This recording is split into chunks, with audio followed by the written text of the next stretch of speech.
Here we go, HAMMERFEST Day 1. Here we're at Goddamn Electric. How are you guys doing? Doing good, mate, yeah. Thanks, Good, thank you. First band on the Jägermeister stage yesterday? Yeah. That's right. How did that go? It went really well, actually. good. Yeah, really good. Yeah. Yeah, we first time obviously we've been to HAMMERFEST, but first time we played it as well, so we didn't really know what to expect. But turned up, you know, the whole setup of the stage and the way it was all run has been first class. So major privilege for us to play it and to be the first band on. So a good experience. It's normally quite a nerve-wracking part as well as being the first band opening up obviously in front of a crowd, which are basically just to snap their necks out at a good time as well. So. It's good to hear that you guys were really well received. Yeah, feedback. Well, we didn't get to speak to that many people afterwards because it was a bit of a delay by the time we came out packing our gear up and stuff. But no, feedback from so far has been positive, so no, we're pleased with that. Yeah. Do you guys, there's a video out as well, which you guys have done as well? Yeah, well, we've got a couple. We've got a couple. We've all independently done them ourselves, but we've got like a bit of a YouTube channel, and there's a few up there to kind of go with songs that are on our album. So anyone can view those if they want to. Excellent. So you've got to give them a copy of your album, which obviously I had a chance to listen to at the moment. But when it comes to the actual album itself, what was the process behind it, obviously the writing? Were you guys involved in that? Or did it fall down to Creatively, we all are, aren't we? Yeah. Really, I mean, sort of basic formula of it, I'll go in with like a riff or like a song idea or something, and then Tommy will like maybe sort of sit down with his notebook and maybe write some lyrics, go along, Justin will get a bit of bass going, get Gav to put a simple beat on it, and then it just sort of goes from there, and then we work out an arrangement for it. That's pretty much every song. Do you guys, is it communication sort of via email as the song process, or do you also like be in close proximity to each other? We all do it out of practice, don't we? We just do it when we're together. It might be a case where Al says, I've got a riff, you know, he'll text me and say, I've got a riff, or I've got some lyrics, do you like this song title? But all the actual writing in the practice room, when we're all together, we just kind of do it all that way, or we write all our own stuff, so we don't play any covers at the minute, so it's cool. Yeah. What about your musical influences? Do you find that has an aspect on your songwriting? I think I'd say so, yeah. I think because we all have different influences. Like Tommy, you're sort of like, we're more mainstream. Yeah, I probably still am in the main. I like, you know, sort of polished rock, maybe. Exactly. And then Gav sort of likes his, you know, like Nirvana, Guns N' Roses, kind of like that sort of stuff, like Pearl Jam, sort of like grungy, amongst other stuff. Justin, you know, likes his sort of Phil Collins. Justin likes Phil Collins. That's Justin. I love me a bit of Justin. Yeah, and I'm more like sort of everything really, like psychedelic sort of stuff, and a lot of southern blues style stuff, and it all just sort of amalgamates and then just comes out like us. We're influenced by those bands, but at the same time we never go into a writing process and say we never try to sound like anyone. We need to do a heavy song now, or we need to do a ballad. We kind of just write. We've written so many ideas and then throwing them away because we're just not feeling it. So we write what we like as opposed to saying what do people want to hear. And that's where I think the enjoyment comes, because you're not trying to force something, you're just doing what you enjoy. Yeah.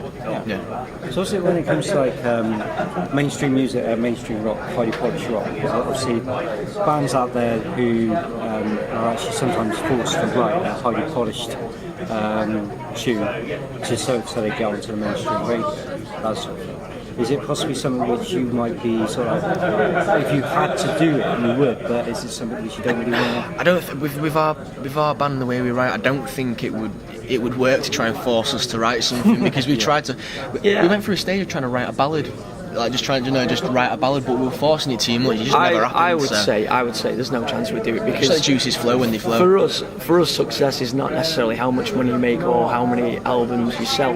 You know, some of the most successful bands in the world have ended up hating each other. Yeah. I'd rather not make a penny and have the other three guys like brothers to me, and have a good time doing it. You know, so success is not, you know, look at. Kind of like Justin Bieber in One Direction. You can sell all the millions of albums and make all the millions in the world. People still call you a knob. You know, so you know, I'd rather just write the music. You're always going to have haters wherever you go, wherever you are. Yeah, definitely. Strange enough, you sort of picked up like the likes of Justin Bieber, that sort of thing. If you guys could take a sort of a chart hit and turn it into your own style. So, what would you pick? Escal pie. Escal pie. Ain't no pie like an escal pie. I don't know. Maybe like someone who is pop and mainstream but is kind of respectable, is sort of songwriting wise. So maybe like Alicia Keys or something. You know, maybe do like New York or whatever. I don't know. How do you know that? How do you know that song? It's a good tune. Yeah, I think that's it. I think, you know, we don't. It's hard for us because we don't do any covers. Yeah. You know, we don't look at a song and say, yeah, we'll do a cover of that, or because we'd rather you judge. We have more fun writing a song that's our own than trying to compare ourselves. We essentially want to write music that we would want to listen to. Yeah. Like, I don't know how many times I've listened to my own album. It's just like, I might look like a bit of a dickhead for doing that.